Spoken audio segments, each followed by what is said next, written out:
A margem equatorial tornou-se, hoje, a questão emblemática do Brasil, porque não diz respeito apenas a uma decisão que envolve a questão ambiental, a produção de energia, envolve muito mais do que isso. Ou seja, define a natureza da soberania do nosso país, do nosso povo e do Estado brasileiro sobre os nossos recursos naturais.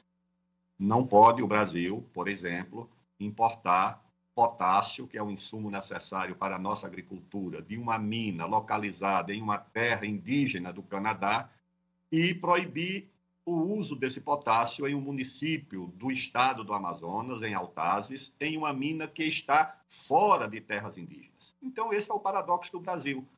Enquanto nós temos aí na Guiana, a antiga Guiana inglesa, reservas de 11 bilhões de barris de petróleo acumuladas em 5 anos de prospecção.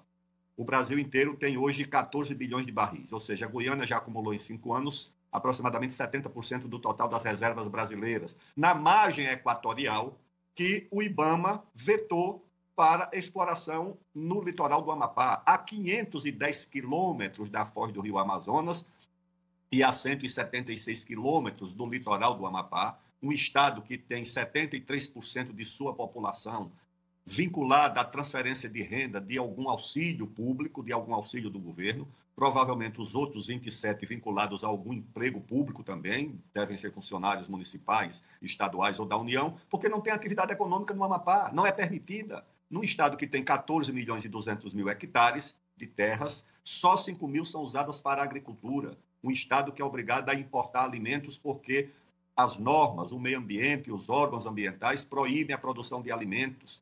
O estado do Amapá inteiro tem menos terras destinadas à agricultura do que o município de São Paulo ou qualquer município do estado de São Paulo. Então, isso é uma coisa inacreditável. E agora o IBAMA provou que quem manda de fato é ele, ou seja, é uma autarquia, porque não é nem um ministério, é uma autarquia do governo federal, proíbe o usufruto dessa riqueza numa região muito pobre, e o governo federal, o presidente da República, que segundo se ouve ou se fala, seria favorável, ou a presidente da Agência Nacional do Petróleo, hoje presidente da Petrobras, que também seria favorável, mas quem manda nesse governo é uma corporação, é uma autarquia dirigida por interesses internacionais. Todo mundo sabe que o IBAMA é governado por organizações não governamentais financiadas do exterior há muito tempo, que a FUNAI é dirigida também por interesses internacionais, que o Ministério do Meio Ambiente despache esse Ministério das Populações Indígenas com as embaixadas da Europa Ocidental e dos Estados Unidos em Brasília. Então, de fato, o problema é de soberania. Nós não temos soberania sobre o nosso território e sobre os nossos recursos naturais.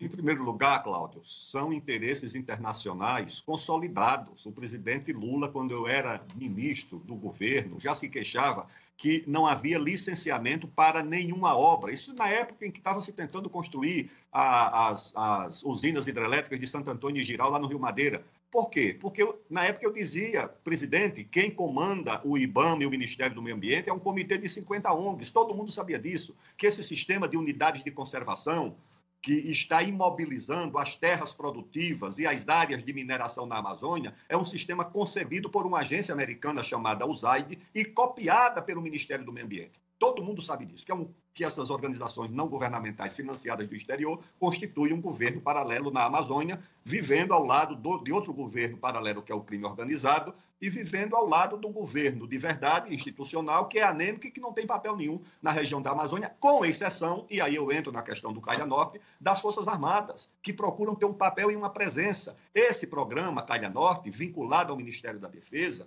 tem um sentido de segurança nacional, de defesa nacional. Eu não compreendo por que ele está sendo retirado do Ministério da Defesa e transferido para o Ministério do Desenvolvimento, da Integração Regional ou coisa parecida.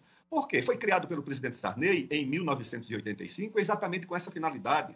Quando eu fui ministro da Defesa, estendi o alcance do Calha Norte para a fronteira oeste, que ele atinge até o estado de Rondônia, começa ali no Pará, vai o Amapá, Roraima, o Amazonas, o Acre e Rondônia, e a pedido do comandante militar do Oeste, o general Paulo Humberto, na época, eu estendi, aliás, a presidente Dilma, por decreto, estendeu o alcance do Calha Norte para a fronteira oeste, alcançando os estados do Mato Grosso e do Mato Grosso do Sul. Por quê? O programa visa o adensamento da população na fronteira, da atividade econômica, da infraestrutura, da logística, construção de aeroporto, esse Sistema Nacional de Vigilância de Fronteira, que é o SISFRON. Tudo isso está dentro do Calha Norte, que é a vivificação das fronteiras com o objetivo da segurança nacional e da defesa nacional. E agora, de repente, não mais que de repente, sem uma justificativa, ou pelo menos que eu tenha visto, se transfere esse programa, fragilizando, inclusive, as atribuições do Ministério da Defesa. O que eu considero, desse ponto de vista, numa área onde a criminalidade transfronteiriça cresce muito, acho um profundo